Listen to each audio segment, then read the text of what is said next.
Muy buenos días a todos. Les damos las gracias por acompañarnos en este día y quiero que sepan que hemos estado preparando para este día especial. La vida continúa enfrentando la muerte. Como iglesia quisimos abrir las puertas a la comunidad porque sabemos que creo que toda familia en El Paso en los últimos 2-3 años hemos pasado por una pérdida y queríamos abrir las puertas especialmente no solo la iglesia sino la comunidad para traer este mensaje de paz, este mensaje de esperanza. Así que bienvenidos a todos. Los que son de casa, bienvenidos. Los que nos acompañan aquí por primera vez también queremos darle una gran bienvenida. Esperemos que se sientan en casa y que sabemos que Dios tiene un mensaje para nosotros hoy. Bienvenidos, mi nombre es Oscar Ortega y sobre todo el tema que se va a tratar hoy es algo que todos vivimos, pero siempre lo callamos. Y esta es una muy buena oportunidad de aprender qué hacer, qué decir. El hermano tiene muy buen material y nuevamente bienvenidos. Y recordarles, los baños están de aquel lado, las salidas van a ser por este lado y al final tenemos refrigerio para que aquel que nos guste acompañar, café y galletas un ratito y compartir sus experiencias en este día. Hermanitos, bienvenidos, Dios me lo bendiga. Hermano.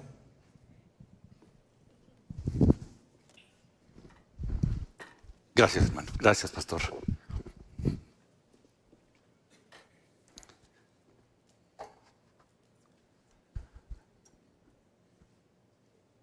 Antes de decir nada, quiero agradecer su presencia. Gracias por estar aquí. Si usted es una familia, una persona que ha perdido un ser querido y está pasando por el proceso de duelo, gracias de corazón, gracias por estar aquí. Si usted es una persona que trabaja en el ambiente en donde cuidan a enfermos también y viene con la idea de aprender, gracias porque todos aprendemos de todos. Gracias por estar aquí.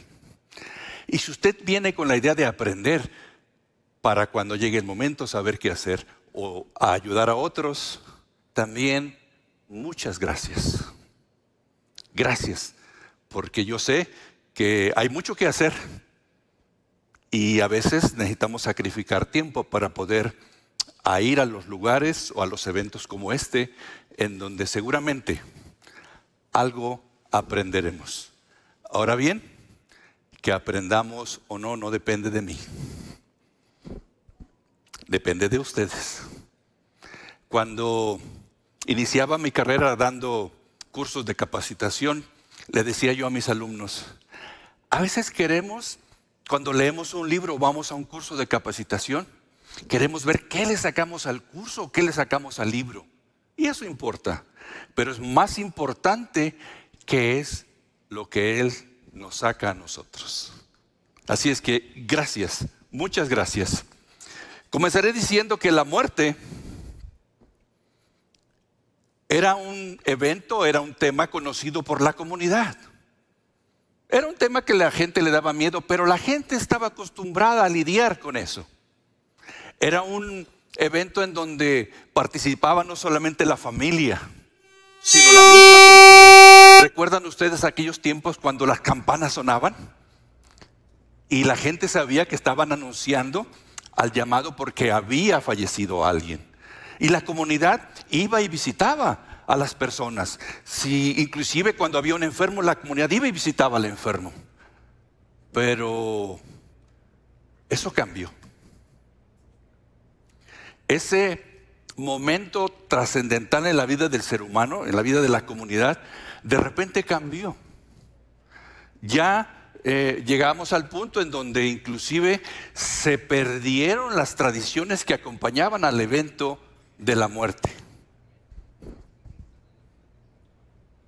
Fue tanto el cambio que el tema de la muerte se convirtió en un tabú.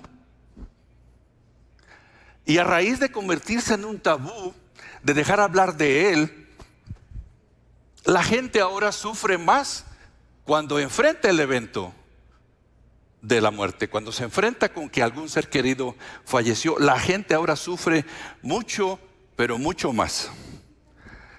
Y fue mucho más que evidente en el tiempo de la pandemia de esto que estoy hablando.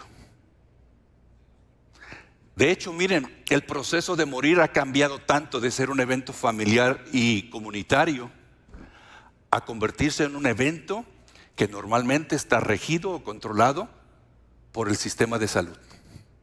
Antes las personas morían en la casa, ahora mueren en un hospital, en un nursing home, en un foster home o en algún servicio que no tiene que ver con la comunidad, sino con el sistema de salud. Y eso ha afectado todavía más a las personas. No es lo mismo cuando un familiar fallece en el hospital, en donde hay tantas restricciones que no podemos estar más de 2, y mucho menos los niños. Cuando la pandemia llegó al extremo tal que ni siquiera la esposa o el hijo o el familiar más cercano podía estar con el paciente. El paciente moría solo. Los que tenían suerte podían disponer de una videollamada. El cuerpo no era entregado. ¿Sí? De ahí iba al crematorio y a las personas le entregaban una urna. Y todo eso agravó mucho más, no solamente el miedo, sino que evitó que la gente pudiera procesar el duelo de una mejor manera. Hemos dejado de hablar de la muerte tanto porque nos ha dado tanto miedo que inclusive no queremos pronunciar la palabra muerte y nos ponemos a veces con humor. Es que colgó los tenis, es que entregó el equipo, es que ya no está con nosotros, es que partió. Y nos da temor decir se murió. El tema de la muerte no solamente se convirtió en un tabú, se convirtió en algo que sacamos de nuestra cultura, de nuestra hermosa cultura hispana.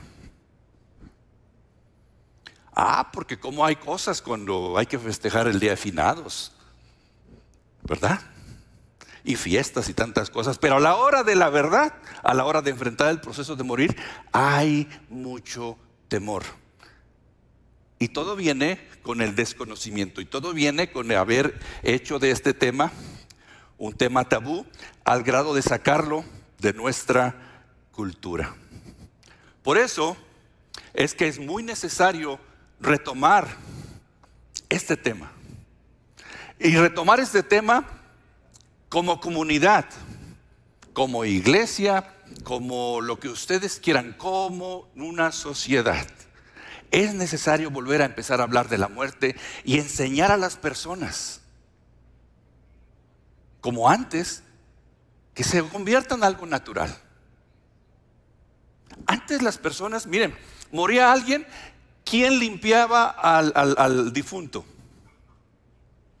La familia o los amigos. Las mujeres se encargaban de bañarlo, de limpiarlo, de cambiarlo. Los hombres se encargaban de poner la leña, ¿sí? Poner el café y buscar inclusive comida, porque había gente que venía de lejos y había que darle alimentos. El tema de la muerte en ese entonces era un tema temido, sí, pero conocido al final de cuentas. Es necesario que nosotros, como comunidad, volvamos a retomar ese tema y a educar a la gente. Y esa es la razón, o una de las razones de este tipo de eventos que nuestra Iglesia del Sol ha decidido, no solamente, como dijo el pastor, no solamente para los miembros de la iglesia, sino para la comunidad. El ser humano no está diseñado para vivir aislado. Somos diseñados para vivir en comunidad. Y todos somos una hermosa comunidad. Así es que es necesario volver a retomar este tema. Y tal vez haya que preguntarnos, ¿qué es la muerte? Bueno, la muerte es un proceso físico y espiritual. La muerte es parte de la vida. Y cuando la gente piensa en la muerte, les suceden dos cosas. Tienen miedo de morir y tienen miedo a la muerte, que no es lo mismo.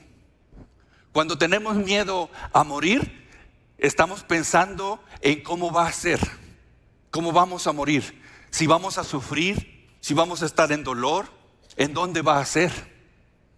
Esa parte física nos preocupa y ese es el miedo a morir. Las buenas noticias son que en este hermoso país, para atender ese miedo a morir, hay muchos recursos tristemente ignorados por nuestra comunidad hispana.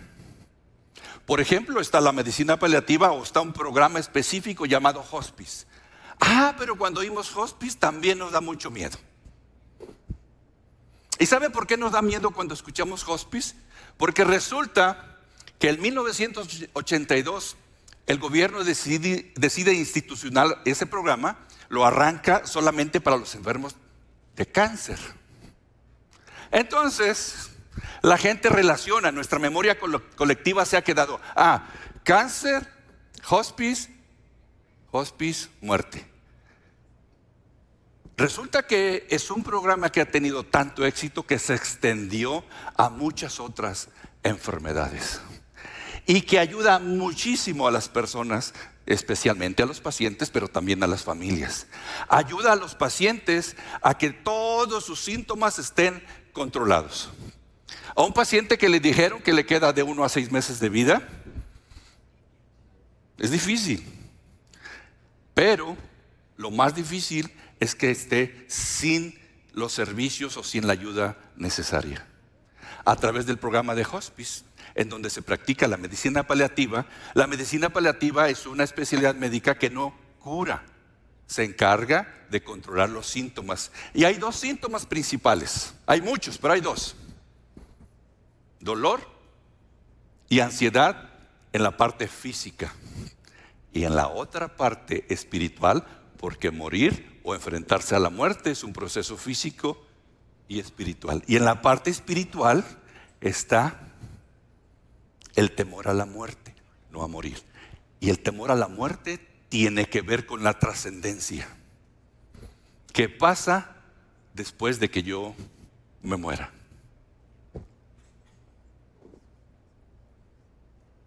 Las buenas noticias son que casi todas las culturas han escrito libros acerca del tema de la muerte. Y casi todas las culturas coinciden que después de la muerte hay algo más. Por eso el tema de la conferencia La vida continúa. Y le estoy hablando de muchas culturas, de ninguna en específica, de muchas culturas, excepto aquella cultura en donde su dogma de fe le dice que hay una reencarnación, pero ese es otro tema. La mayoría de las doctrinas de fe creen que después de la muerte hay algo más. Y muchas de ellas creemos que después de la muerte hay vida. Es la parte de la fe lo que ayuda a las personas en ese temor a la muerte, en ese temor a trascender. Cuando nosotros nos dicen que nos quedan de 1 a 6 meses de vida, o cuando sabemos que estamos enfermos y sabemos que nos estamos muriendo, estoy hablando como paciente, entramos en un proceso de duelo, porque hemos perdido la salud, porque sabemos que nos vamos a morir. Entramos en un proceso de duelo. También las familias de esas personas. Y muchas veces confundimos el duelo con el luto. Y no es lo mismo. El luto tiene que ver con aquello que es externo. Recuerdan que antes las personas que estaban en luto se vestían de negro todo un año. ¿Se acuerdan las abuelitas? No prendas la tele, muchacho. No escuches música, muchacho, porque estamos de luto. Y era tal el arraigo que teníamos en esas buenas costumbres que veíamos a un cortejo fúnebre al panteón. ¿Qué hacíamos? Nos deteníamos y aquellos que usaban sombreros se quitaban el sombrero. El luto tiene que ver con todo ese tipo de costumbres, pero es externo. En algunas culturas, como la hebrea, por ejemplo, cuando alguien estaba en luto, desgarraba las vestiduras para que los que lo vieran supieran que estaba pasando un proceso de luto. Algunos echaban ceniza para que las personas vieran que esa persona estaba pasando por un proceso de duelo. Y entonces la comunidad buscaba la manera de darle una palabra de aliento, de apoyarlos. Pero todo eso tiene que ver con la parte externa. ¿Qué hay de la parte interna? El duelo es interno. El duelo tiene que ver con todo eso que comenzamos a sentir o a experimentar. De hecho, hay muchas definiciones acerca del duelo. Les voy a compartir algunas de ellas. El duelo es una serie de emociones y sentimientos que nos pasan al sufrir una pérdida. El duelo suele ser una experiencia fuerte y abrumadora. El duelo es una respuesta natural a la pérdida de alguien o de algo. No necesariamente porque se murió alguien. Hay personas que entran en duelo porque se divorciaron, porque perdieron el trabajo, porque perdieron la casa. Los jóvenes a veces entran en el duelo porque los cortó la novia. Es una pérdida al final de cuentas. El proceso de duelo tiene que ver con una pérdida, pero hoy hablaremos específicamente de la pérdida de un ser amado. El duelo es parte del ser humano. El duelo es una experiencia personal. Cada quien vive el duelo a su manera. Inclusive hay pruebas de que cuando hay, por ejemplo, mellizos, gemelos, que se les muere la mamá, por poner un ejemplo, cada uno lo vive de manera diferente. Y son gemelos, son mellizos. Porque el duelo es personal. Es individual. Cada quien tiene su manera de procesar el duelo. El duelo es un proceso de adaptación en donde viviremos, sí, emociones, sí, experiencias, sí, sentimientos, que déjenme decirles que también confundimos emociones con sentimientos, no es lo mismo. Pero al final de cuentas quiero dejarlos con esto, es un proceso de adaptación, porque todo cambia, nada vuelve a ser igual. Y el duelo es un proceso y como proceso tiene sus etapas. Pero al final de cuentas, todos y cada uno de nosotros hemos perdido o vamos a perder a un ser querido.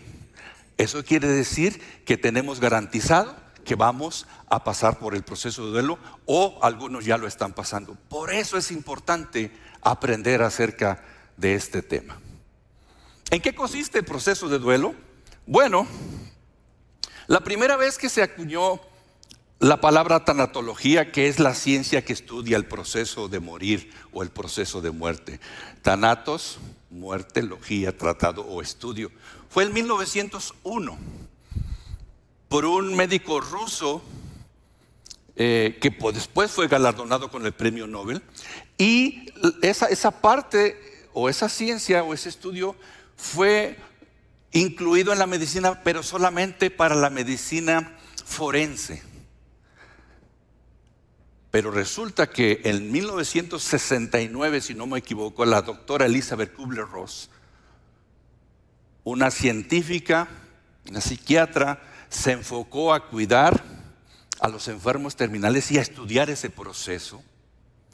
Y en 1969 lanza su primer libro en donde plantea la teoría del duelo, del proceso de duelo. Y hasta la fecha sigue siendo vigente. Hay algunas personas que no están de acuerdo y nunca falta, como decía mi mamá, un roto para un descosido. Pero al final de cuentas, ese es el proceso, ese es el modelo que todavía sigue siendo vigente. ¿En qué consiste? Bueno, tenemos que la primera etapa del proceso de duelo es la negación. No, no, no es posible. No, no, no, a mí no me puede estar pasando esto. No, no, no, no. Y estamos en una etapa de negación. Inclusive hablando del duelo anticipado que sufrimos cuando nos han dicho que a nuestro familiar le queda de 1 a 6 meses de vida. ¿Sí? Vamos con el médico, nos enseña todos los diagnósticos y decimos, quiero ir por una segunda oportunidad. Y vamos por una segunda oportunidad, lo cual está bien, es válido. Pero resulta que vamos por una tercera y una cuarta y una quinta. ¿Por qué? Porque estamos en un proceso de negación. Y es natural. Luego viene otra etapa y tengo que aclarar que las etapas del duelo no son secuenciales. Es decir, no se trata la 1 y no puedo pasar a la 2 hasta no pasar la 1, ¿no? Las etapas del duelo no son secuenciales. Podemos brincar de la 1 a la 3 y luego regresarnos a la 2 y a la 1 y estar así. De hecho, el proceso de duelo es como una montaña rusa, que a veces estamos bien y a veces estamos en la lona. A veces ya pasamos de la negación a la otra etapa, que es la ira. ¿Sabe usted que la ira es una reacción natural? Y cuando perdemos a un ser querido, nos enojamos. Es una reacción natural. Es un sentimiento. Es una emoción. A veces es un sentimiento que se convierte en emoción. Pero tener ira no tiene nada de extraño. Es natural que el hombre se enoje, que la mujer se enoje, que el ser humano se enoje. Y ustedes pueden ver que algunas personas, cuando han perdido un ser querido, se vuelven iracundas. ¿Y saben qué? Y es muy normal que contra quien se enojen sea o contra los médicos. Pobrecitos médicos. Y digo pobrecitos médicos porque miren, la medicina moderna ha enseñado a los médicos a luchar contra la muerte como si la pudieran vencer. La ciencia ha avanzado mucho. Cuando empezó a avanzar a pasos agigantados fue cuando se descubrieron los antibióticos. Y la gente dejó de morirse por una simple infección. Y avanzó y avanzó y ha avanzado tanto la ciencia. Hay medicina nuclear. Hay robótica para hacer operaciones. ¿Sí? Hay tanta ciencia, pero mucha ciencia. Pero ¿saben qué? De todas maneras nos vamos a morir. Y cuando digo pobrecitos médicos, lo digo con cariño. Porque muchos de ellos ven a la muerte como su enemigo, o cuando su paciente se muere, lo ven como que la muerte los venció. No hay ciencia médica capaz de vencer a la muerte. Nos vamos a morir. Así estamos diseñados, para nacer y para morirnos. Y en medio de esa ira, de esa etapa de ira, pero qué común es enojarnos con Dios. Entramos en una crisis espiritual, en una crisis existencial. Nos preguntamos si Dios existe o no existe. Y eso, déjenme decirles, que también es normal. La buena noticia es que cuando nosotros estamos enojados con Dios, Dios sigue siendo Dios. De hecho, hay un precepto que dice que nada nos puede apartar del amor de Dios, y eso incluye la ira. De hecho, ese precepto dice que ni la muerte. Pero bueno, eso lo veremos más adelante. Otra de las etapas es la negociación. Cuando nos han dado la noticia que nos queda poco tiempo de vida, o aún a los familiares cuando están pidiendo por él, por el enfermo, empezamos a negociar. Mira que si tú me lo dejas, yo te prometo que no voy a faltar a la iglesia ni un domingo. Es más, voy a empezar a ofrendar y voy a diezmar y voy a trabajar y voy a ver en qué te sirvo. Y empezamos a negociar con Dios o con la vida. cualquiera que sea su creencia. Y empezamos a negociar, y eso es parte natural dentro del proceso de duelo, la negociación. Pero resulta que en medio de esa negociación al final pasó lo que tenía que pasar y entramos en otra etapa que es la depresión. Y en ese punto tenemos que ser muy cuidadosos para saber si que lo que nos está pasando en ese estado de depresión es resultado de esa pérdida o es resultado de algún desbalance bioquímico. Los que trabajamos en este ambiente usamos más la palabra desesperanza que depresión para no confundirnos. Porque ese tipo de depresión que sentimos cuando estamos en el proceso de duelo es el producto de la desesperanza, de haber estado negociando y que no se nos concedió, entre otras cosas. Y la depresión como tal, de manera clínica, solamente puede ser diagnosticada por un médico especializado. No por un tanatólogo, no por un capellán, no por un pastor, no por un sacerdote. Pero estar deprimido o estar sin esperanza o en la desesperanza es parte normal o natural del proceso de duelo. De hecho, al paciente, hablando por el paciente que le dieron la noticia, lo primero que pierde es la esperanza. Hasta aquí se me acabó el corrido. Hasta aquí llegó mi vida. Ya no hay más. Y es muy fuerte emocionalmente para un ser humano no tener esperanza. Lo mismo pasa con las familias. Lo mismo pasa con las familias que su ser amado ha fallecido, han ido al panteón, han entrado en ese proceso.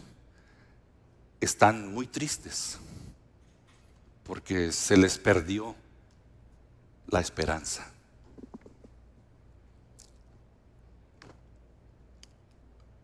La última etapa es la etapa de la aceptación. Y cuando nosotros entramos en la etapa de la aceptación, lo cual lleva tiempo adaptarnos, y requiere de mucho tiempo y de mucho esfuerzo, sobre todo de mucha voluntad. Pero aceptar es tan difícil para el ser humano. El ser humano le gusta tener todo controlado. No le gusta que nada se salga de su control. Tiene un plan y no le gusta que nada se salga de ese plan. Pero cuando el ser humano entiende que no podemos controlarlo todo, si es que podemos controlar algo. Cuando el ser humano entiende que la muerte es inevitable, es entonces cuando le empieza a caer el 20, decimos en México, ¿verdad? Le empieza a hacer switch aquí en su cabeza. Y es un viaje entre el corazón y la mente, entre la mente y el corazón, para llegar a esa etapa de la aceptación, que es cuando comienza nuestra sanidad emocional. Cuando las personas aceptan que no está en sus manos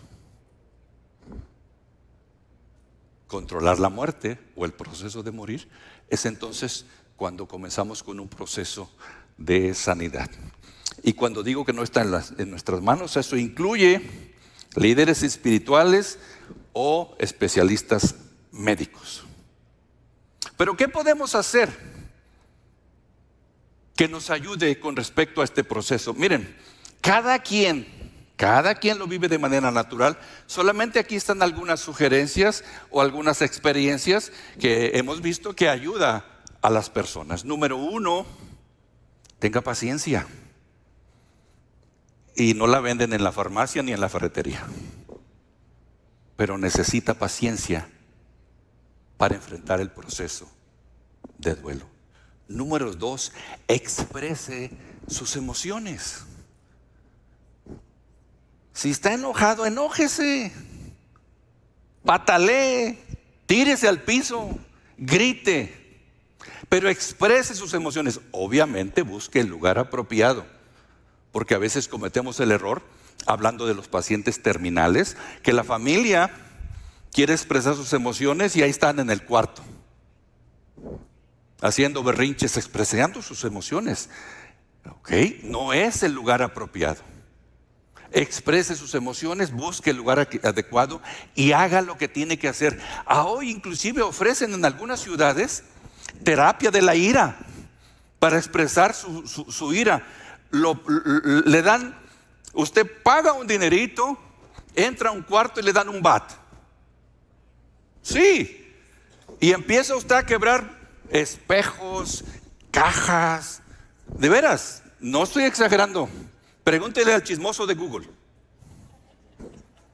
Y la gente saca su ira y salen de ahí, mire. Porque expresaron su ira.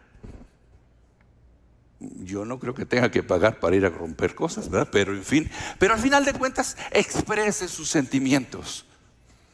Ya sea ira, ya sea tristeza, diga cómo se siente.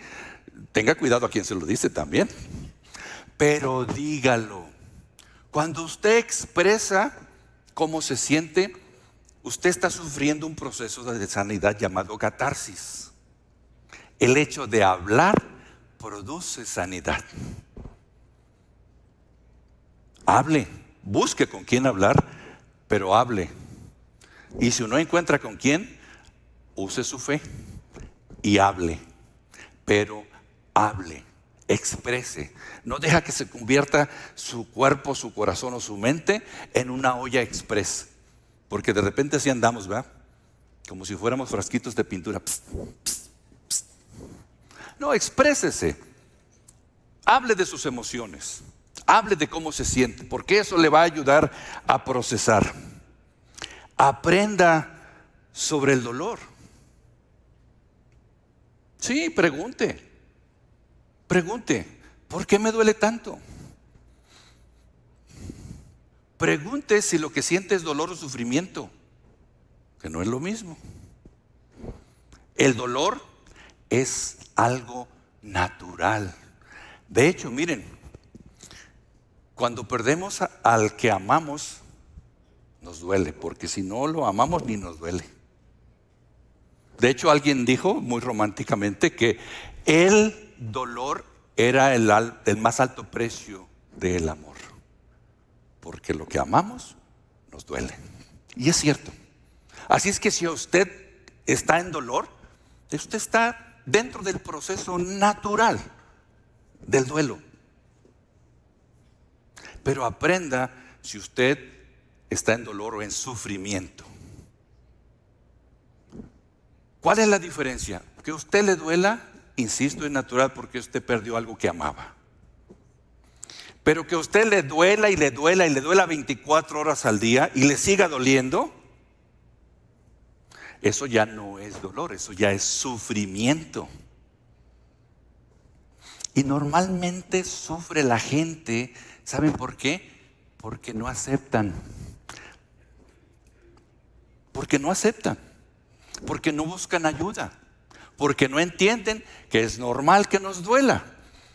Y entonces estamos machacando y machacando. Y a veces en nuestras emociones las convertimos en sentimientos por estar echándole sal y limón a la herida. Nos duele, aprenda que es normal que le duela. Oiga, pero ¿cuándo me va a dejar de doler? Nunca. ¿Cuándo va a dejar de amar a su ser querido? Nunca. Pero ¿de qué se trata? Dijimos que el duelo es un proceso adaptativo. Se trata de adaptarnos a vivir con ese dolor. Nunca nos va a dejar de doler. Pero sí vamos a dejar de sufrir.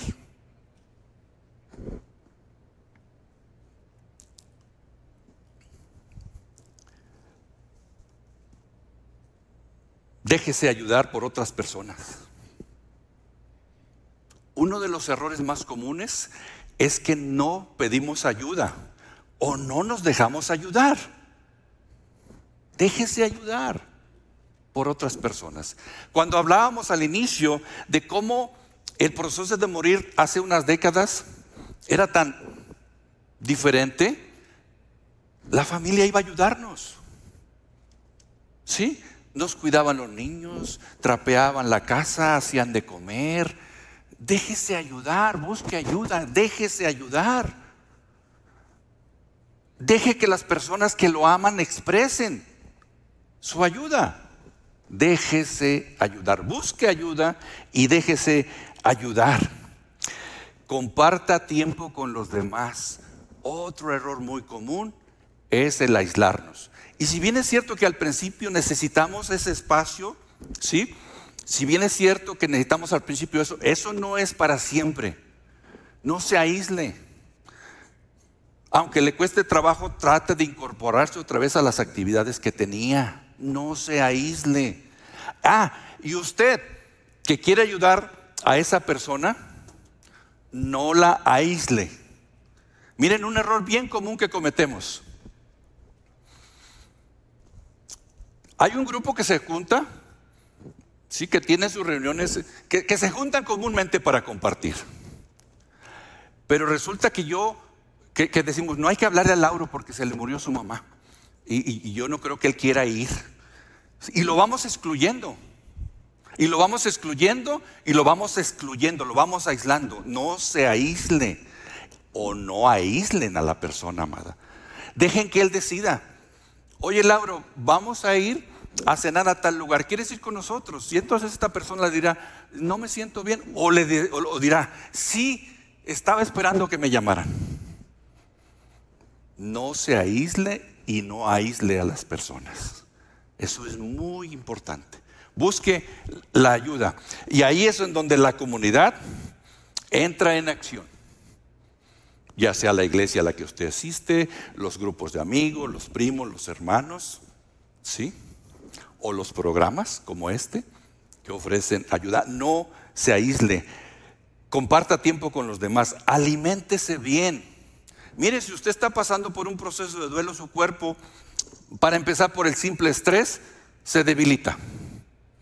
Todas esas montañas de emociones lo debilitan, lo cansan. Ponga atención en lo que está comiendo. Nútrase bien.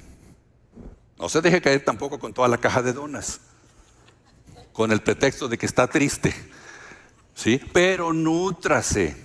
Dele a su cuerpo la energía que necesita para enfrentar este proceso. Nútrase, cuida su comida, cuida su alimentación. Haga ejercicio. Ay, pero ¿cómo me dices eso, Lauro? Y más cuando ven a Lauro, ¿va? Haga ejercicio. Si no para verse como figurín o para que le quede el vestido de 2 tallas menor, sí para que su cuerpo reciba el beneficio del ejercicio. Cuando usted camina o corre o va al gimnasio o a la zumba, lo que usted decida como ejercicio, su cuerpo procesa, su cuerpo empieza a tener energía. Miren, estamos diseñados de una manera tan hermosa que nuestro laboratorio, el laboratorio que alguien decidió poner en nosotros, ese creador hermoso, empieza a segregar sustancias, endorfinas, adrenalina y muchas sustancias que ayudan a que su estado de ánimo cambie. Vaya a la terapia de la risa. Ríase, busque ver películas que le provoquen risa. Haga ejercicio mental y haga ejercicio físico, pero haga ejercicio. Usted va a notar la diferencia.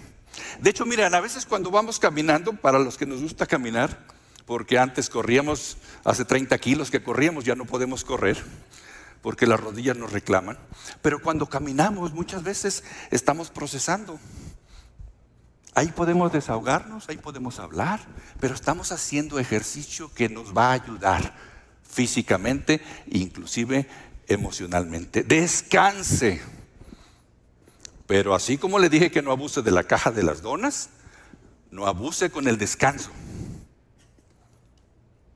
Sí, porque estoy pisando callos. Sí, porque de repente sucede que en ese estado de tristeza o de depresión nos da por dormir. Identifique si usted está durmiendo más de la cuenta. Ponga atención. Y si tiene ganas de dormir, descanse. Pero mire, que el descanso no sea, que si se va a dormir no sea más de 15 minutos. ¿Sabe por qué? Porque si se duerme más de eso, en la noche va a tener problemas para dormir. Descanse, duerma, échese una monita, una cistecita, una coyotita, como le llamen. Pero descanse. Es muy importante. Cuando usted está descansando, el cuerpo se está regenerando, el cuerpo está agarrando energía. Descanse.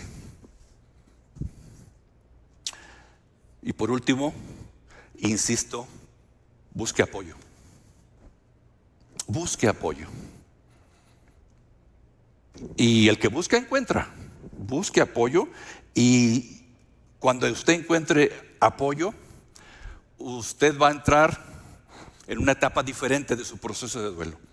No va a ser más fácil, pero sí va a ser menos difícil. No va a dejar de doler, pero sí va a doler menos. Busque apoyo.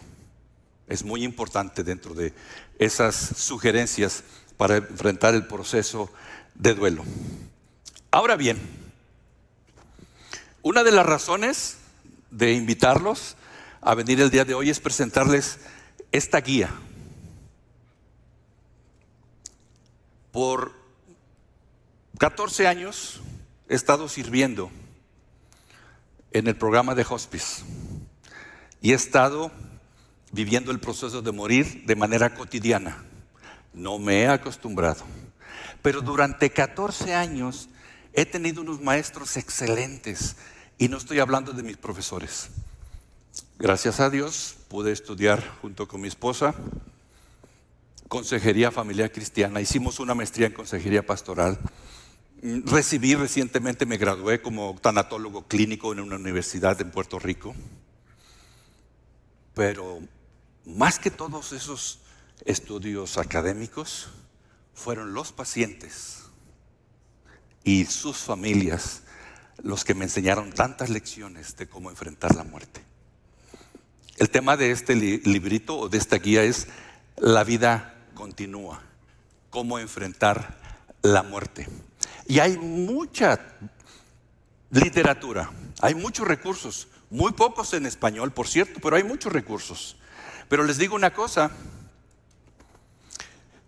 cuando uno enfrenta el proceso de la muerte o el duelo, el proceso del duelo, no hay nada, absolutamente nada que nos ayude más que nuestra fe.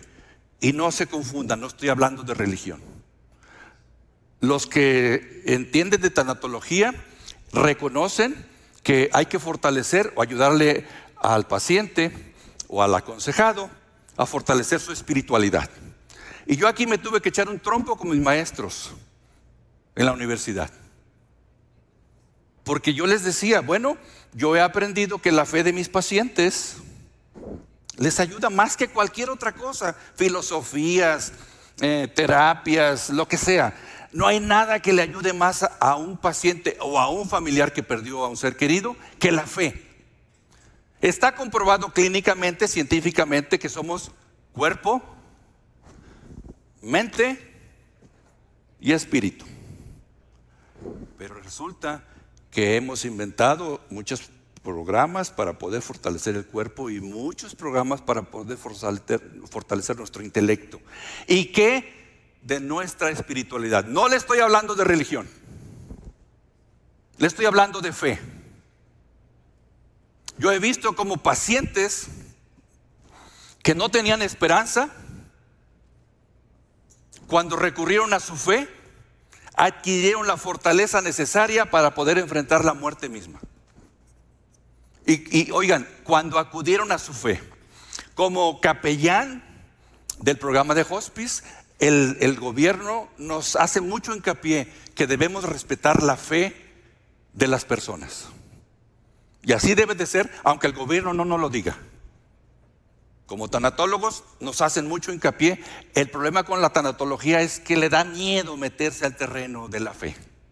Mucho miedo. Y por eso me aventé esas discusiones con mis maestros en la universidad. De hecho, uno de ellos me dijo, es que tú inmediatamente les empiezas a aventar versículos No saben otra cosa más que decir versículos. Yo le decía, profesor, bájale 2 rayitas. Yo a la persona le pregunto si cree, cuál es su fe. Una vez que me dice que cree que su fe es cristiana, entonces le pregunto que si tiene una Biblia. Y uso su Biblia para seguir respetando su fe. Esta guía está basado en preceptos bíblicos. Discúlpeme si hay alguien que no le va a ayudar porque no cree en el Dios de la Biblia. Lo siento. Y no quiero decir que no me importa. Lo siento, pero no voy a cambiar la visión que se me ha concedido. El Dios de la Biblia, y cuando hablo del Dios de la Biblia, cuando hablo de nuestra fe cristiana, no estoy diciendo protestantes o católicos. No, los católicos y los protestantes, entre otras denominaciones, somos cristianos. Creemos en el Dios de la Biblia. Entonces, las promesas de fe basadas en ese libro hermoso es lo que más ayuda a los pacientes. No hay otra cosa que ayude. La psicología ayuda, pero no tanto como la fe. La risoterapia ayuda, pero no tanto como la fe. La logoterapia ayuda, pero no tanto como la fe. La hipnosis ayuda, pero no tanto como la fe. Y quienes me han ayudado a entender eso, quienes me han enseñado eso, son cientos de pacientes y miles de sus familiares.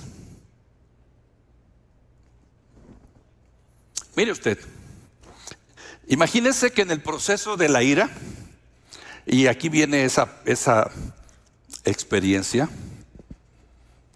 en ese proceso de ira está usted enojado. Quien estaba enojado era una niña, era una jovencita, que su mamá tenía, si no me equivoco, 40 años de edad. No tenía abuelos, ni paternos, ni maternos, porque no tenía papá. No tenía hermanos, ni primos. No tenía ningún familiar. Y ahí voy yo a tratar de ayudar. Y en una de las pláticas le dije, tú me puedes preguntar lo que quieras. No sé si tenga la respuesta, pero tú me puedes preguntar lo que quieras. Invitándola a externar, a expresarse. Y un día llego y estaba ella enojada. Y me dijo, usted me dijo que le podía preguntar lo que quisiera. Sí. ¿Por qué Dios le mandó el cáncer a mi mamá? Esa es una de las preguntas, si no es que la más difícil a la que yo me he tenido que enfrentar en este hermoso servicio de cuidar enfermos terminales y a sus pacientes. Y les digo una cosa y no sabía qué decirle.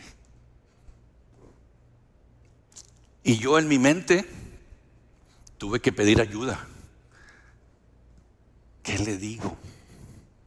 Señor, ¿qué le digo? Porque lo que le diga va a afectar su vida. Y entonces utilicé una técnica que usamos los que hablamos en público o los que damos terapia o consejería. Le pregunté, ¿y tú crees que Dios le mandó el cáncer? Me dijo, sí, no, ustedes dicen que Él es el que controla todo, que no hay nada que suceda sin su voluntad. Y yo le dije, sí, pero ¿tú crees que Dios le mandó el cáncer? Dijo, sí. Y entonces, ¡ping!, llegó una porción de la escritura que jamás había yo usado para eso. Génesis capítulo 1, verso 31. Y no le estoy hablando de religión, no se confundan, le estoy hablando de un caso de fe que ayudó a una jovencita. Y dijo Dios, he aquí que os he dado toda planta que da semilla, que está sobre la tierra, y todo árbol en que hay fruto y que da semilla. 2 veces, recalcando semilla. Y ahí fue donde me cayó el 20. Y entonces le expliqué a la niña, ¿te fijas cómo era importante comer las cosas en su estado original? Las plantas, las frutas y las verduras que dan semilla. ¿Y qué comemos hoy? Le dije. Sandía sin semilla, uva sin semilla, naranja sin semilla. ¿Sí? Porque el hombre se ha encargado de modificar lo que originalmente se había hecho para nuestro bien y que se habían tomado el tiempo de asegurarse que era bueno para nosotros. Y todavía le agregamos abonos químicos para que den más. Insecticidas para que no se lo coman las plagas. Y si lo enlatamos, le agregamos químicos para que no se eche a perder. Y todo eso que era bueno, ahora no lo comemos, no solamente sin semillas, sino lleno de productos químicos que son los que provocan las enfermedades. A tu mamá no le mandó Dios el cáncer. Es el resultado de nuestra alimentación. Pagamos justos por pecadores, hija. Tu mamá no tenía, o no tiene, o no tenemos nosotros voz y voto para decir esto sí o esto no. Nos comemos lo que hay. Y lo que hay está lleno de químicos. Y no se diga sin semillas. Entonces yo creo que el cáncer le vino a tu mami como le viene a mucha gente como consecuencia de la contaminación. No nada más al comer, el aire, la radiación, la electricidad, tantas cosas que hay. No, mija, yo no creo que Dios le mandó el cáncer a tu mamá. El cáncer es el resultado de las decisiones humanas. Y entonces agarró la Biblia y leyó donde yo le había leído. Qué bueno. Y entonces me veía así, se me quedaba viendo y le dije, ¿todavía tú crees que Dios le mandó el cáncer a tu mamá? Y hizo una sonrisa y dijo, no creo. Ahí encontró ella sanidad en su ira. Y ese es el punto, como tanatólogo, ese es el punto como capellán. Ahí ella encontró cómo sanar ese enojo. Su mamá se murió, sí, pero el proceso de esa niña, de esa jovencita fue completamente diferente. ¿Qué le ayudó? ¿El consejo verbal de un hombre o la promesa de su fe? Su fe. No son palabras mías, su fe. Ese tipo de historias vamos a encontrar en este libro. También vamos a encontrar una parte en donde le sugiero a las familias cómo conducirnos para proveer ayuda de calidad al paciente. Porque cuando ya se está muriendo el paciente, se llena la casa de familias que vienen de lejos, y hay una serie de dinámicas que lo que menos hacen es ayudarnos a proveer cuidado de calidad para el paciente. Ahí van ustedes a encontrar algunos consejos. Dentro de ese proceso de duelo, dentro de esas etapas en donde tenemos mucha tristeza, quiero contar otro testimonio. De hecho, vinieron a visitarnos desde Monterrey unos amigos, y ella perdió a su nieta que nació con muchos problemas físicos. Si no me equivoco, tenía dos años. Y él me decía, Lauro, dime, ¿por qué cada vez que me acuerdo de mi niña lloro? Y dice, tengo una foto en el pasillo que va de la cocina a la lavandería. ¿Sí? Territorio de ustedes, mujeres, ¿verdad? Van y vienen de la cocina a la lavandería.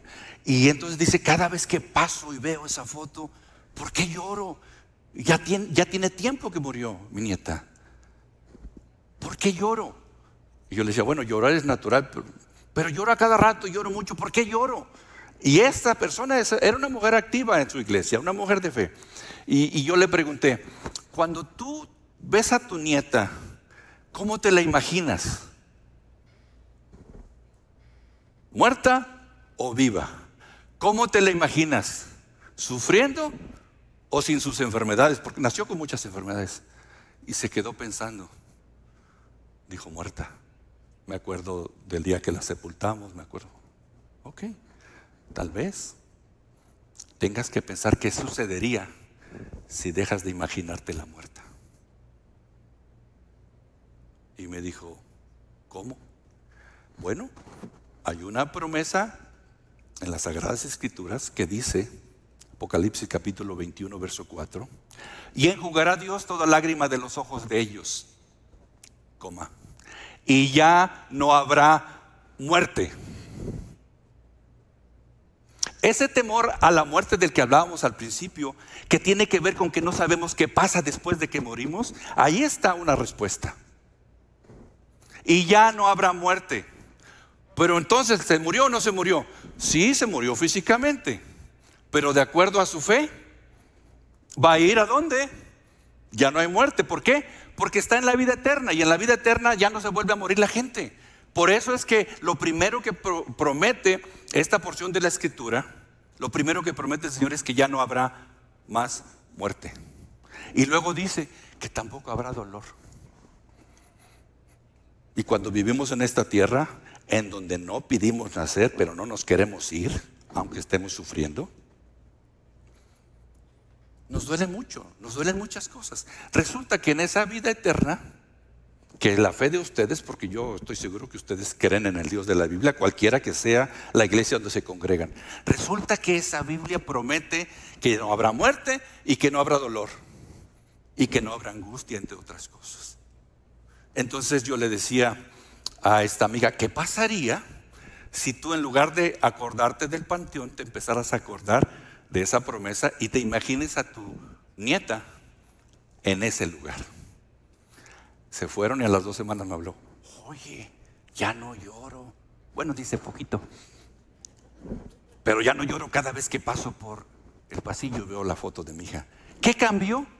Solamente cambió su perspectiva, usando su fe, y entró en un proceso de sanidad.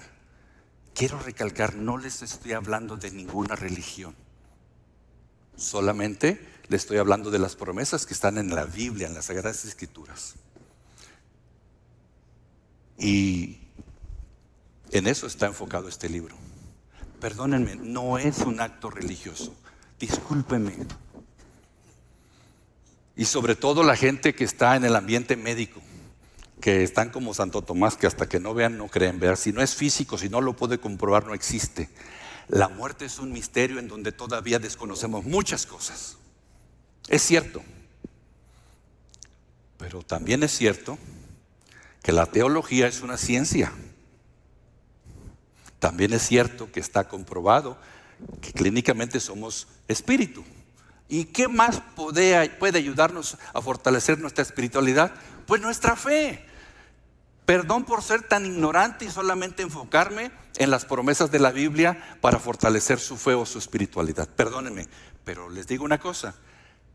Miles de personas han sido beneficiadas por eso.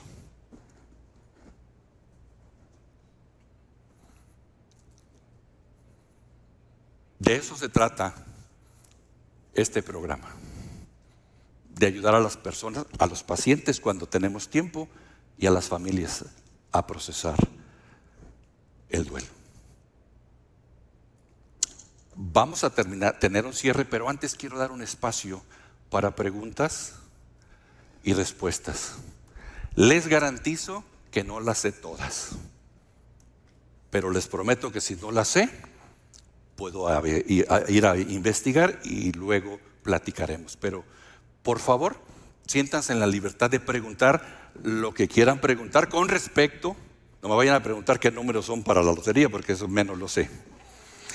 Pregúntenme lo que ustedes quieran con respecto a este tema, y yo espero poderles dar una respuesta, y si no, prometo buscarla para ustedes. ¿Alguien tiene alguna pregunta? No sé si los muchachos tienen un micrófono. ¿Alguien tiene alguna pregunta?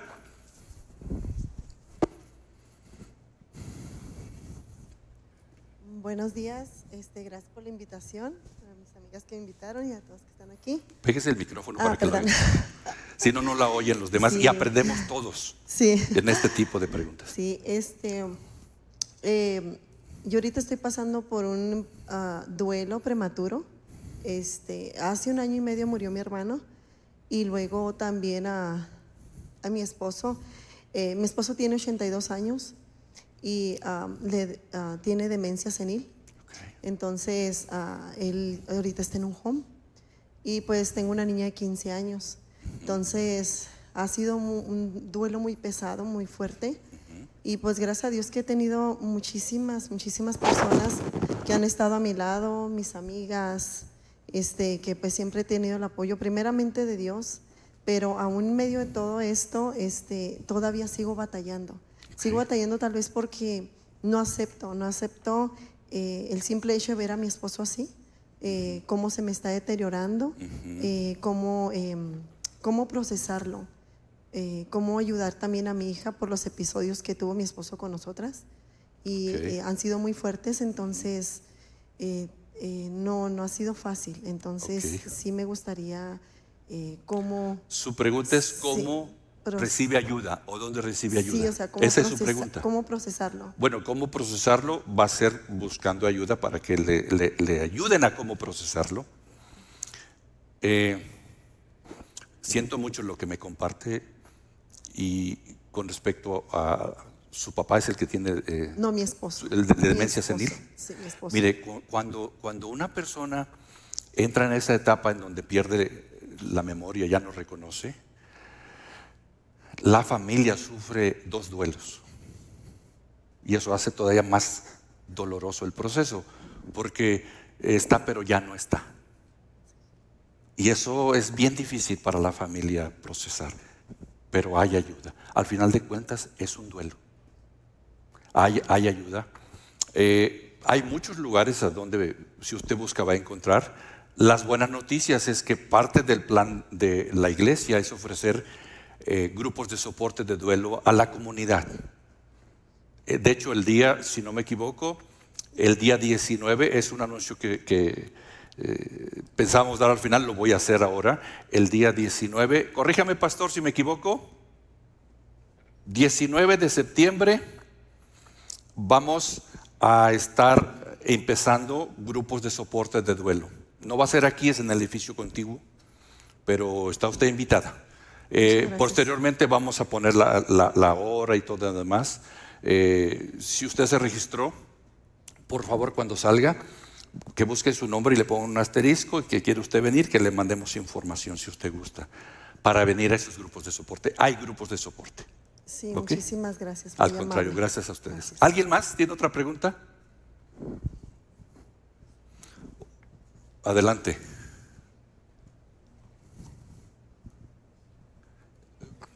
Péguese el micrófono para que todos podamos aprender de su pregunta. Muy buenos días, mi nombre es Carla. Gracias, Carla. Mi pregunta, bueno, en general, gracias a Dios, yo ya encontré el grupo de soporte en mi comunidad. Venimos con mi maestra tanatóloga y gracias a ella estamos aquí también, nos invitó. Tengo muchos duelos. Cuando escuchaba acerca de tanatología, no tenía idea qué era. Yo fui nada más, para ser honesta, por curiosidad y me salieron como 1000 duelos. Entonces, los más recientes, pues he perdido seres amados como mi papá. He tenido divorcios, fui abusada de niña. Entonces, cargaba con muchos duelos. Tengo un hijo especial, ya tiene 19 años y cargaba con ese duelo sin saber que era un duelo porque estaba por años en la negación. La negación de cuando me dieron su diagnóstico, pues obvio, se me derrumbó el mundo y duré años en negación. Sigo trabajando con mis duelos, estoy de acuerdo con usted que la comunidad da mucho soporte. En este grupo he encontrado apoyo, fortaleza, educación, aprendemos y es un grupo muy hermoso. Lo recomiendo, como dice usted, cualquier grupo de apoyo es bueno. Sigo trabajando. Estoy en proceso y también por grupo nació como un grupo de voluntariado que yo pongo a servicio unas horas con niños con cáncer. Mi pregunta directa era esa, es la parte que se me ha hecho más difícil. Cuando voy al hospital y tenemos niños hasta de 1 año de edad con cáncer, pero los que ya hablan más y me dicen lo mismo, preguntan, ¿por qué yo tengo cáncer si soy un niño? ¿Por qué sufro? Porque me duele. Entonces yo me apoyo primero en Dios y le pido que me ayude y de una manera que me ayuda pienso es guiarme a estos grupos pero mi pregunta es en general, ¿cómo se le contesta a un niño de 4 o 5 años como usted ahorita leyó acerca de el ejemplo de esa jovencita que cuando estoy ahí es tanto dolor de los padres, tanto enojo de los propios niños, a veces lo agreden a uno en su dolor. Entonces muchos preguntan eso, ¿yo por qué sufro? Sí. Su pregunta es ¿cómo le respondemos a los niños cuando nos preguntan eso? Muy bien. Primero, con honestidad. Tenemos que ser honestos. Segundo, hay que cuidar la forma, pero siempre en el renglón de la honestidad. Y tercero, hay que preguntar antes de contestar. Si no hacemos las preguntas adecuadas, podemos darle una respuesta inadecuada.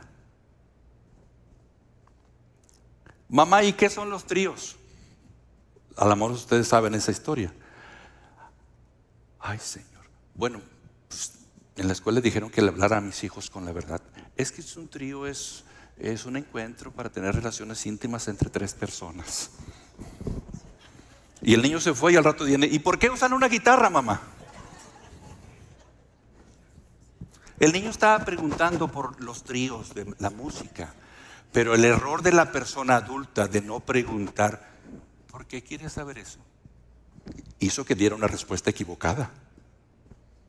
Y suena chiste, sí es chistoso, pero pasa. Entonces, una de las cosas que aprendemos los que nos dedicamos o que estamos aprendiendo esto es a hacer otras preguntas para saber cuál es el contexto de la pregunta y entonces dar la respuesta adecuada. Pero honestidad ante todo. Se sorprenderían los adultos de ver cómo los niños tienen una gran capacidad de procesar la muerte o aún el duelo cuando tienen la información correcta, con honestidad y siendo muy cauteloso en cómo le respondo. ¿Alguna otra pregunta? Sí.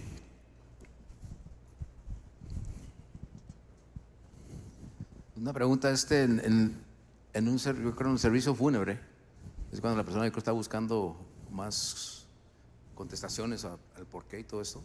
Uno como persona que visita, yo sé que hay diferentes niveles, sí, a veces de amigos, a veces que desconocidos. Sí.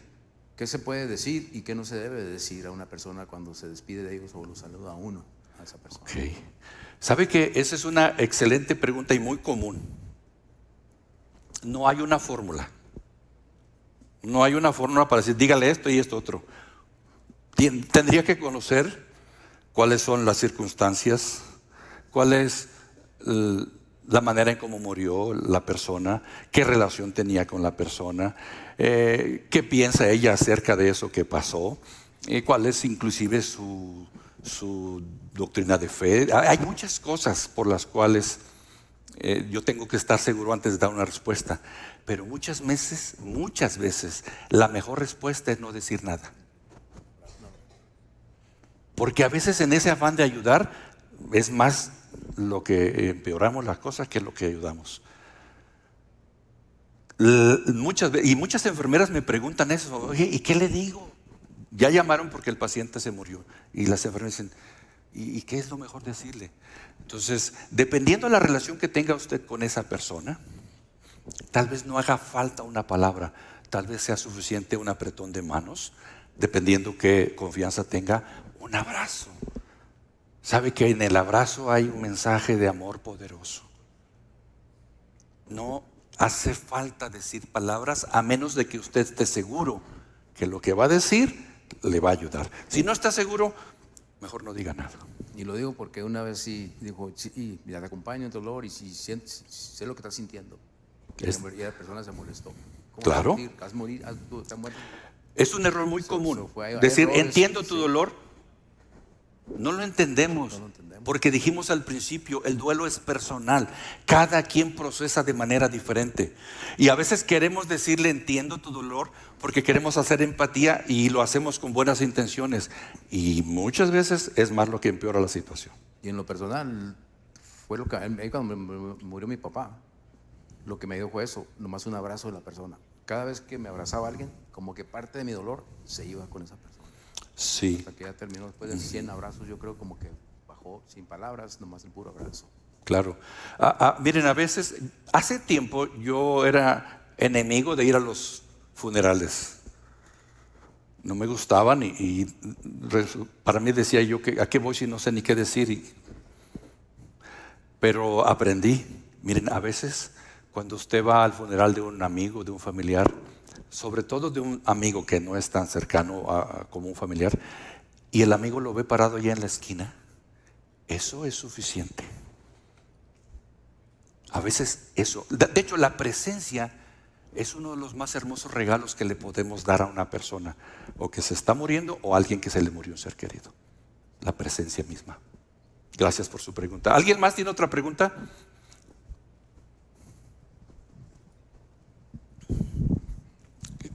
Gracias. Mi pregunta todavía no sé exactamente cuál es, pero le quiero dar un poquito... ¿Perdón? Mi pregunta no sé exactamente cuál es. Ok. Es sobre el hospicio. Ay, perdón. ¿Sí?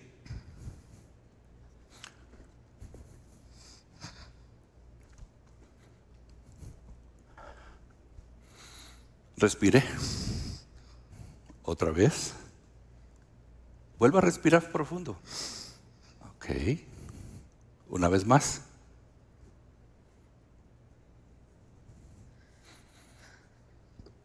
¿Cómo se puede relacionar cuando alguien hace la decisión del hospicio a las promesas bíblicas? Mi esposo falleció hace 3 meses y en ese momento se hizo la decisión de hospicio. Y perdón que estoy muy emocionada todavía. No se preocupe, no se preocupe. Parte de la familia de él se sentía que el hospicio fue una decisión de darlos por vencidos, de no seguir creyendo que Dios todavía se podía mover en su situación. Entonces yo batallaba con eso porque se llegó a decir de que es que te está dando por vencida, lo estás dejando morir, retirando pues todos las quimioterapias y todo eso. Entonces pues para mí creo que es de aprendizaje, ¿verdad? De hecho también soy enfermera, de cómo explicarle a otra gente el tema del hospicio con los promesas bíblicas.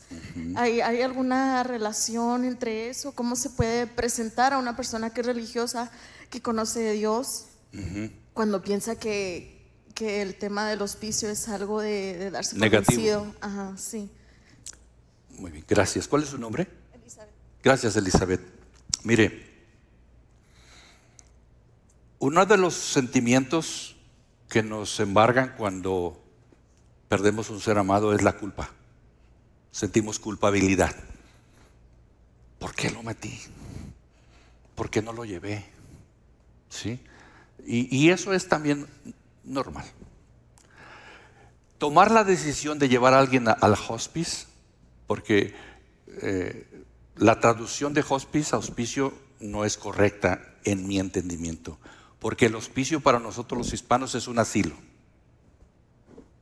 y el hospice no es un asilo. El hospice es un programa que se efectúa en el lugar donde el paciente vive. Una de las concepciones equivocadas que tenemos como comunidad hispana acerca del programa de hospice es es que ya me di por vencido y entonces tengo que aceptar. No, todo lo contrario. El programa de hospice es un programa hermoso que ayuda a las personas. Cuando lo diseñaron los doctores, fíjense, cuando los doctores lo diseñaron, incluyeron a un capellán que provee ayuda emocional y ayuda espiritual, no religión. ¿Sí? Entonces, cuando usted decide poner a un familiar en el programa de hospice, es una decisión de amor, no es un error. Y mucho menos es una decisión que significa que nos hemos dado por vencidos. Al contrario, es una decisión que implica que estoy decidiendo por lo mejor para mi ser amado. Es lo mejor. Porque en el hospice, las personas que están en ese equipo interdisciplinario son especialistas en cómo cuidarlo. Y cuidan la parte física, como lo expliqué, que no tenga dolor, que no tenga insomnio, que no tenga temperatura, que no tenga diarrea, que no tenga muchos de los síntomas que presenta, que no los tenga, para que tenga vida de calidad. ¿Sí? Para que viva con dignidad el tiempo que le quede.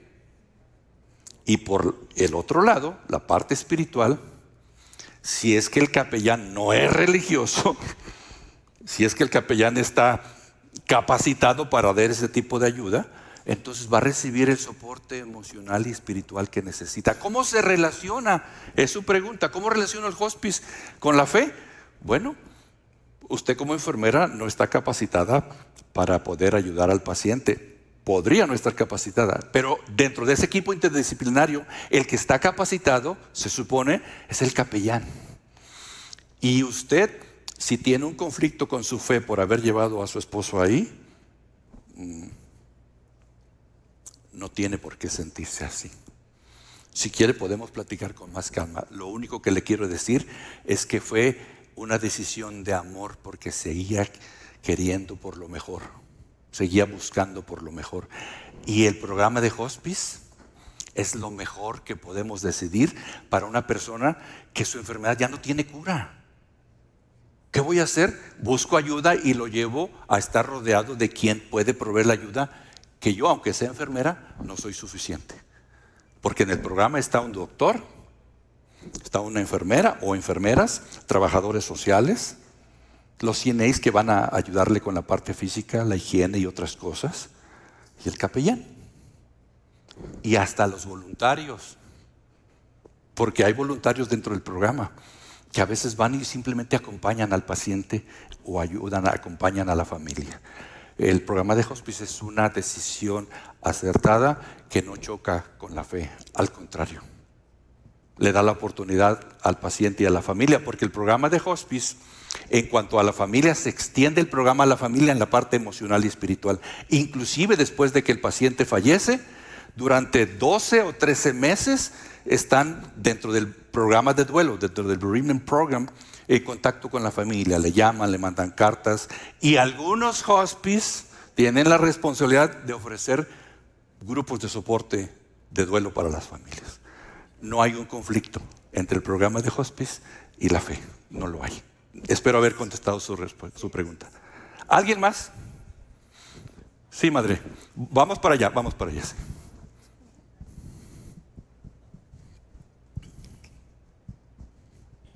Yo quería hacer una pregunta. Cuando murió uno de mis hijos hubo un pero un desacuerdo entre la esposa y la mamá, que era yo. Yo como cristiana, como saber lo que Jesucristo dijo, el que está muerto, el que vive con Cristo en él, ¿verdad? Aunque esté muerto, vivirá. Y yo quería que lo desentubaran porque ya nos habían dicho en el hospital que ya él ya estaba muerto. Y la nuera, ella decía que no, que ella era católica y que Dios daba la vida y Dios la quitaba. Pero mi hijo ya estaba entubado. Ahora mi pregunta es esta. Yo les he dicho a mis hijos, que es él, que yo, cuando ya el doctor diga ya no hay nada que hacer, que no me pongan tubos. ¿Estoy en contra de mi fe o estoy a favor de Dios? Que sé que voy a sufrir a lo mejor, pero que no me pongan tubos. ¿Es legal o es en contra de mi fe? Bueno, qué buena pregunta, madre. Lo primero que le quiero decir es que usted tiene el derecho de decidir. ¿Sí? Miren, nadie decide dónde nacer ni cómo nacer, pero tenemos la decisión de cómo morir, de cómo terminar nuestros días. Y es un derecho que usted tiene de decidir. Legalmente hay formas que se llenan, las advanced directives, las directrices para poder decir eso, legalmente, clínicamente. De hecho, hay una forma, inclusive que se llama el DNR, Do Not Resuscitation, que se puede firmar para que no le den ni siquiera el CPR, ¿verdad? El proceso de resucitación. Y no atenta contra la fe. ¿Por qué? Usted se va a morir con tubos o sin tubos. Usted se va a morir. ¿Sí? Sí. Entonces, miren, hemos pasado de morirnos rápido y jóvenes, cuando no había tanta ciencia médica, a morirnos despacito y grandes o adultos. Pero nos vamos a morir. Ahora bien, es un conflicto tremendo para las personas decidir, pero qué bueno que usted está siendo responsable porque está decidiendo por usted lo que van a hacer con usted. Deje eso por escrito, háblelos. Miren, normalmente la familia queremos lo mejor para el paciente, para la familia, pero somos envidiosos porque estamos buscando lo mejor para nosotros. Ya no vemos qué es lo mejor para el paciente, sino qué es lo mejor que me hace sentir a mí. Si usted decidió que no quiere pasar por ese proceso, es su derecho. Me vean sufrir o no me vean sufrir, ¿verdad? Van a sufrir, les va a doler. Claro. Ya hablamos de eso. Y más cuando se muere mamá. Discúlpenme, papás, pero si no, vean el Día del Padre, ¿a cuántos restaurantes los llevan? Y el Día de la Madre hay que hacer hasta fila.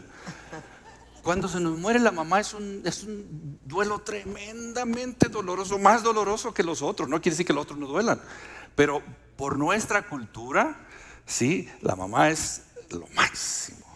Gracias a Dios. De hecho, yo a veces les digo que el amor de la mamá es el amor más parecido humanamente al amor de Dios. ¿Y que les va a doler? Pues que les duela. Ahora bien, pues que empiecen a ir a un grupo de apoyo, un grupo de soporte para que empiecen a aprender acerca del proceso, para que cuando llegue el momento, es más, llévelos, madre. Para que cuando llegue el proceso estén mejor preparados. De todas maneras les va a doler, pero les va a doler menos. Gracias por su pregunta. Dios lo bendiga. A usted igualmente. Aquí estaba María. Pero sí quería compartir así algo. Bueno, mi nombre es María Rodríguez. Soy tanatóloga certificada con Gaby Pérez Islas, como conferencista y acompañamiento en procesos de duelo. Y nada más, lo mío va a ser completamente diferente. ¿Por qué? Porque, bueno, voy a comentarles, mi hija murió de 25 años y su muerte fue por suicidio. Y en realidad eso fue lo que me llevó a ser tanatóloga. Y ahorita quería compartirles de las etapas, que son las etapas Kubler-Ross, que son las que dijimos aquí. Las que dijo ahorita, que son importantísimas para llevar un proceso de duelo. Así es, ya las mencionamos. Sí, y creo que fantásticas, porque para mí en lo personal, ahorita ¿qué le puedo decir? Que a pesar de que perdí de esa manera a mi hija, puedo decir que en este momento soy feliz, que de diferente manera, pero ¿qué hice con la pérdida de ella? Que hice, el amor le ganó al dolor, ¿sí? Entonces lo que estoy haciendo es ahorita tener grupos de apoyo y para resignificar la pérdida de mi hija, de convertirla en amor y ponerlo al servicio de los demás, ¿verdad? De las personas que lo necesiten. Y eso es lo que quería compartir. Gracias, María, y gracias, por dedicarse a eso tan especial. Muchas gracias. Por aquí había otra persona más que había levantado la mano. Sí.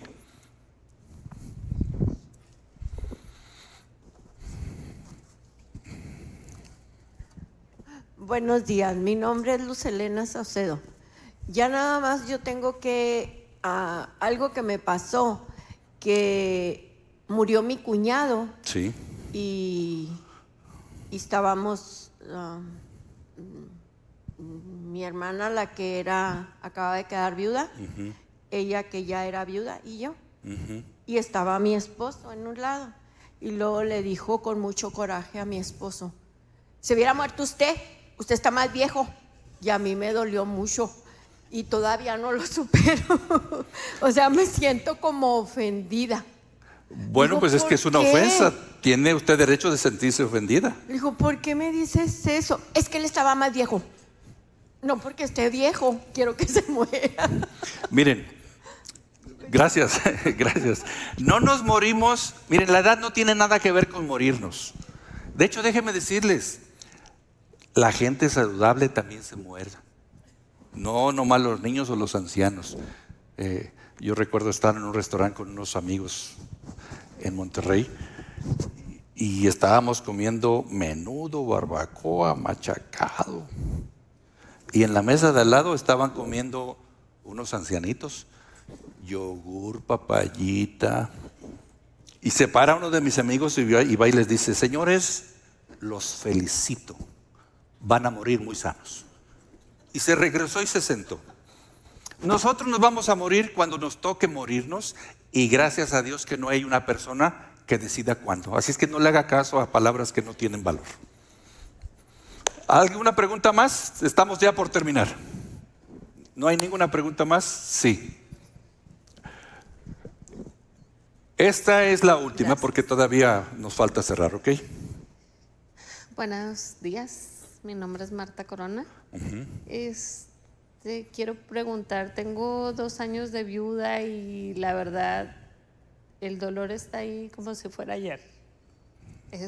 Pero empezando este año empecé, pues, o sea, me peleé con mi supervisora, mucha frustración, rencor, cosas que yo no había experimentado antes. Entonces dije, ¿qué me está pasando? O sea, estoy molesta con mi hijo, no estoy peleada con ellos, siempre hemos tenido una relación sana, pero hay cosas que me molestan demasiado, que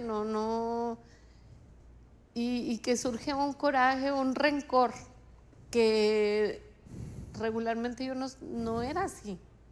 Mucha frustración, aparte de todo lo que viene también con el duelo, el cansancio físico. Lo hablamos. Me llegó, en cuanto mi esposo se fue, se torcieron más mis dedos, me empezó a doler todas las articulaciones. Sí. Y me siento tremendamente triste. O sea, no hay día que me dé cuenta que esté contenta o algo. Siento que quiero saber si toda esta serie de sentimientos son parte del dolor, del duelo. Sí. Mire, lamento mucho la pérdida de su esposo. Y usted dijo que usted no era así, que nunca se había sentido así. ¿Ya se le había muerto el esposo antes? No, ¿verdad? Nunca se le había muerto el esposo. Por eso nunca se había sentido así. Y hablamos de que eso es parte natural del proceso de duelo. La ira, hablamos de eso aquí. La ira es una cosa, es una etapa normal dentro del proceso de duelo. Ahora bien, por eso es que hay grupos de ayuda, porque solos no sabemos cómo. Entonces, yo la invito el día 19, cuando salga, dígale a los jóvenes que usted quiere venir. Vamos a hacer un anuncio como quiera, pero desde ahorita le digo, venga al grupo de apoyo y si no puede venir aquí, busque. Hay ayuda, busque ayuda. Y el que busca encuentra. ¿Ok? Muy bien. Muy bien. Terminamos con esto. Hermanos, amigos, vecinos, somos humanos y necesitamos ayuda. Pero también quiero decirles algo que es muy importante. Lo que nos va a ayudar dentro de todas estas cosas que hablamos es la actitud. Si usted adopta la actitud correcta para enfrentar el proceso de duelo, va a ser una diferencia tremenda. Tremenda.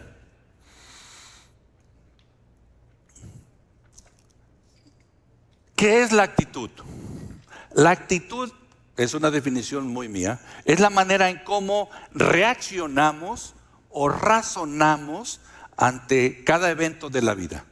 En este caso, la actitud con respecto a la pérdida es la manera en cómo reaccionamos, porque ni siquiera estamos razonando. Más del 70% de nuestras actividades están controladas por las reacciones. ¿Sí? Y le pongo un ejemplo. Cuando usted aprende a manejar, usted dice, oh, se puso el semáforo en rojo, tengo que meter el clutch. Los que manejamos estándar, soltar el acelerador, ponerle un punto muerto y poner el freno. Llega un punto en donde usted ya no razona. Se puso en rojo y usted ya no razona, ya reacciona. Cuando usted se quema al calentar la tortilla, usted no dice, la flama está caliente, me estoy quemando, tengo que retirar la mano. No, le quemó y usted agarró la tortilla y a lo mejor hasta explotó con un improperio. Usted reaccionó. Contestó el teléfono, sonó el teléfono, usted no dice, tengo que darle el botoncito verde. No, sonó el teléfono y usted contesta. Son reacciones. La actitud es la manera en cómo reaccionamos o razonamos ante cada evento de la vida. Pero ¿cómo vamos a reaccionar o cómo vamos a razonar? En función a lo que conozcamos, a lo que esté dentro de nosotros. Por eso es importante buscar ayuda para adquirir el conocimiento, la técnica, la manera de poder transitar por cada una de las etapas de duelo. Busque ayuda y yo sé que la va a encontrar. ¿Ok?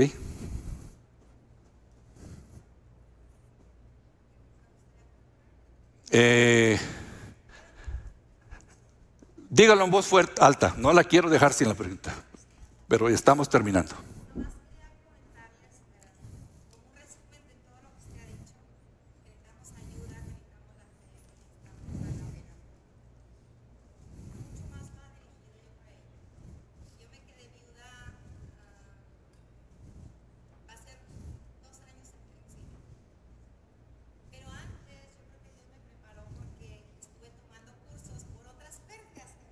Entonces, nosotros fuimos de vacaciones, mi esposo y yo viví 20 años en McAllen y nos mudamos para acá por el trabajo de mi esposo. Ya teníamos una tradición de pasar Thanksgiving con nuestros mejores amigos. Okay.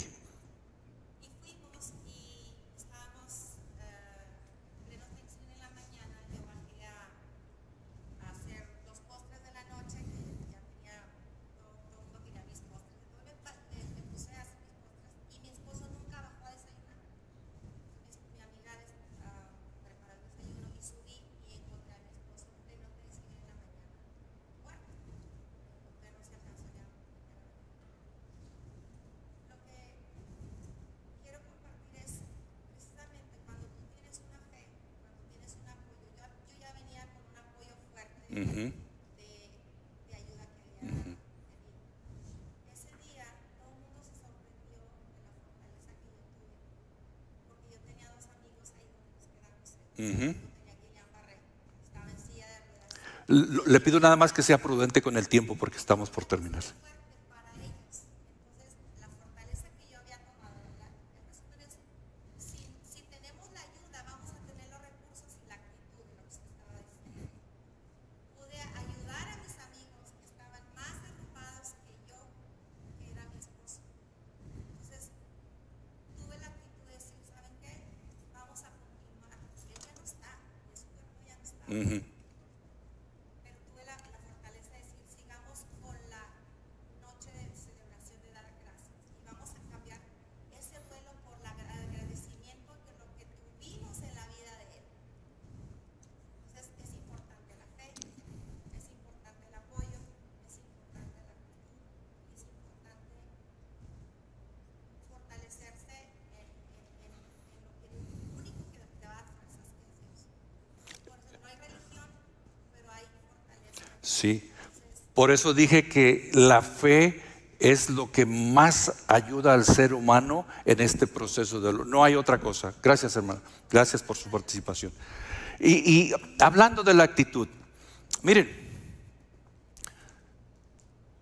el libre albedrío, es decir, la decisión de cómo reaccionar, la decisión de qué hacer con nuestra vida, la decisión de qué hacer en cada momento que nos pase, nadie nos los puede quitar. Es un regalo. Y termino contando esta historia. Había un joven que su papá, pastor, hermoso pastor, el joven tenía 20, 21 años y el papá se murió de COVID. Entonces me pidieron que fuera a hablar con él. Y el muchacho estaba enojado, rabioso contra Dios. Y yo le dije, tienes todo tu derecho de estar enojado. La pregunta es, ¿qué vas a decidir hacer con tu vida? ¿Vas a decidir vivir enojado el resto de tu vida con una actitud negativa? ¿O vas a darle gracias a Dios porque te prestó un papá hermoso, 21 años? Tú decides. Tú decides qué hacer. Nosotros no decimos a la gente lo que tiene que hacer. Los ayudamos a encontrar el camino para que tomen sus decisiones. Tú decides cómo quieres vivir el resto de tu vida. ¿Enojado o dándole gracias a Dios? Y está la historia de aquel que fue al hospital y le cortaron una pierna. Y lo fue a ver el amigo y le dice, ¿cómo estás? Bien agradecido. ¿Por qué? Pues si te cortaron una pierna, pues me pudieron haber cortado las dos. Es la actitud. Es la actitud la que nos va a ayudar. Pero nuestra manera de reaccionar, lo que alimenta nuestra actitud, es lo que tenemos aquí y aquí. Por eso es importante buscar ayuda para aprender. Es muy importante. Gracias. Gracias. Que esos aplausos sean para aquel que nos ha inspirado a poder hacer esto. Vamos a terminar afuera. Los que recibieron su boletito morado van a recibir un libro gratis. Si usted cree que esto le puede ayudar a otras personas, por favor, compren otros libros y regálenlo a aquellos que ustedes creen que les pueden ayudar. Y más aún, ayúdenos a propagar esta nueva cultura, a retomar la cultura de que morirnos es normal y que todos debemos de participar en esa etapa con nuestra comunidad, con nuestros amigos o con nuestros seres queridos. Gracias por estar aquí. Dios los bendiga.